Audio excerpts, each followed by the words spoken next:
Hey there, welcome to my kitchen. Today we're going to talk about the 100-Day Pantry by Jan Jackson. And I did a review like a long time ago on the channel, but I use this fairly often, not just whenever I feel like I need to do something that's simple and quick, because y'all know I'm about simple and quick. And these little recipes are completely out of your pantry.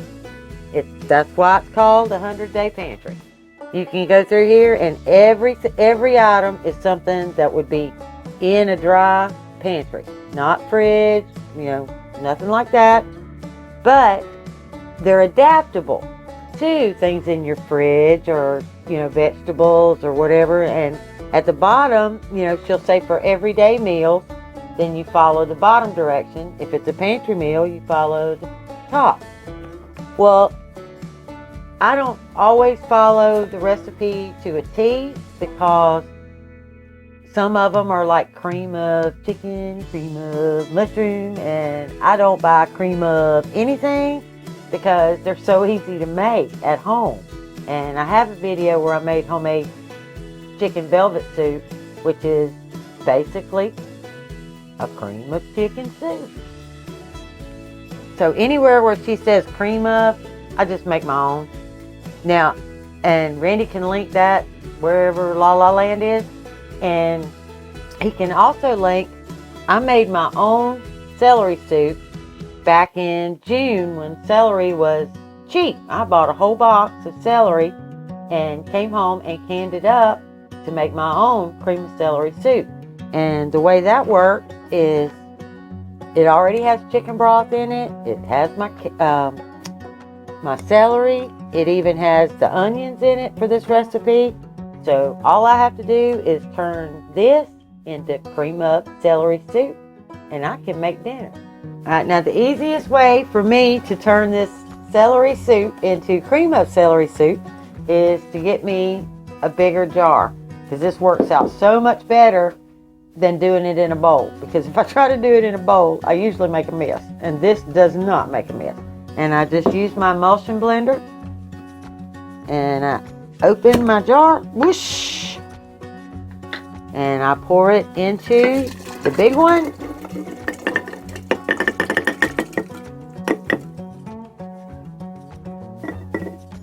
And I put about 1.5 cups of half and half in there. Put my handy dandy emulsion blender in there. Alright, I know I added 1.5 cups of milk because it has the lines on the side, and I just knew where to put it. And now we're going to get this in here all the way to the bottom, because I don't want to make a mess. So I'm going to get that emulsion blender all the way down to the bottom. And then I'm just going to start. And it's loud. And this thing is really loud. So while I'm doing this, Randy's going to find you some really cool music to listen to instead of this thing going.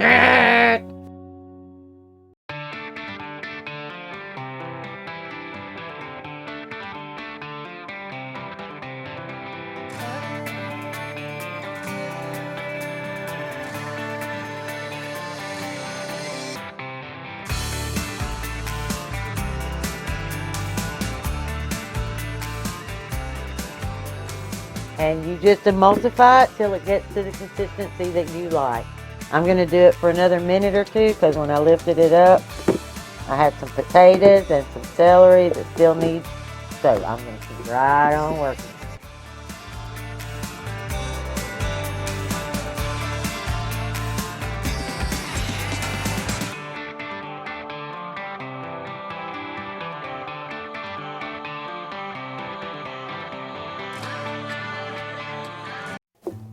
Anyway, I'm going to give that a little stir now. And then I'm going to cut up my ham.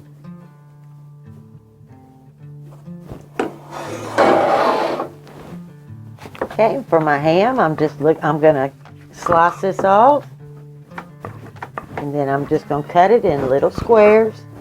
Now the recipe in the 100-Day Pantry, you would actually use 2 cans of ham. You know, those little canned ham things. But this makes it so much better when you use fresh ham. And I had that ham that I need to go ahead and get used. So that's what's for dinner.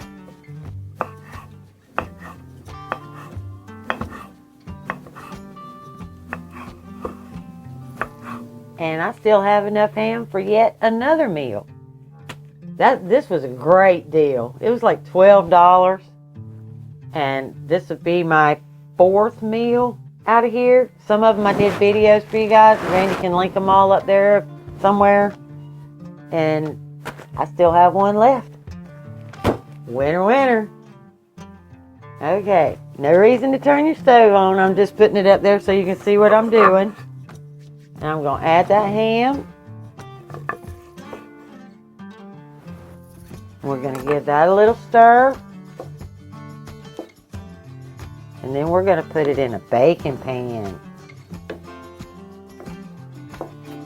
Okay, but just before we put it in that pan, you need to taste it and see how much.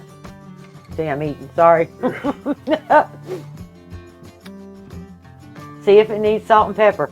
And it absolutely does. I didn't put a whole lot of salt in my celery soup because I wasn't sure what I would use, what application I would use it in. So it definitely needs some salt. So I'm going to use my new handy dandy Parmesan because this thing is the most awesome salt and pepper shaker set I have ever had. This is just beyond cool.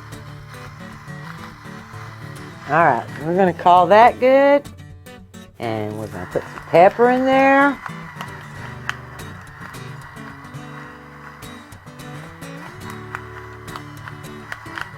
And Randy's going to show you how much pepper well, we love pepper. And I'll just show this grind. It is so awesome, y'all. Like I said, we like that pepper. Now I'm going to put a little bit of just garlic powder, not garlic salt. I just put salt in. Okay, garlic powder. We like that too, so we're just going to drizzle that everywhere. We're going to give that a good stir. And now we're going to put it in a baking dish.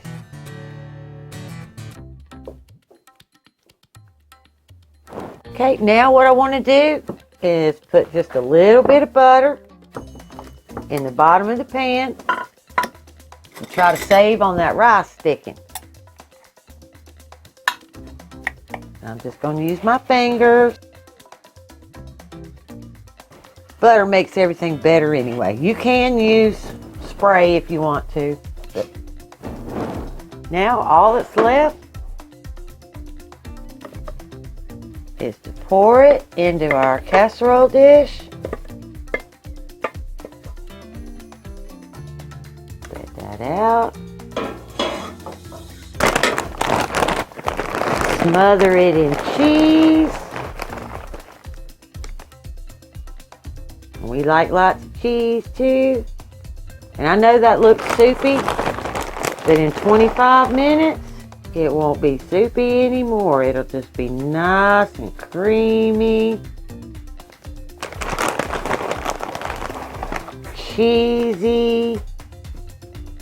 Okay, my friend Gail gave me a little toaster oven because if you guys have watched my channel too much, you know that I don't have an oven.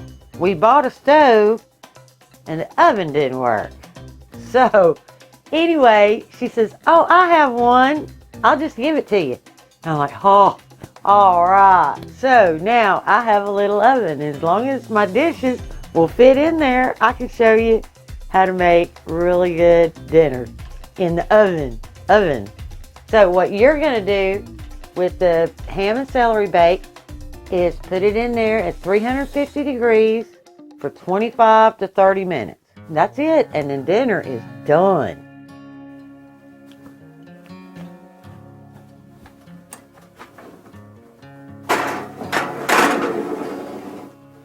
Just set your timer for 25 minutes.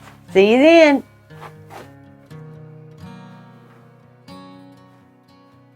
There it is. celery and ham bake.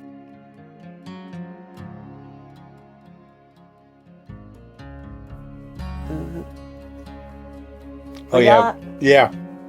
When it warms the belly, that's when it's real good. Y'all have a great night. See you next time. Bye.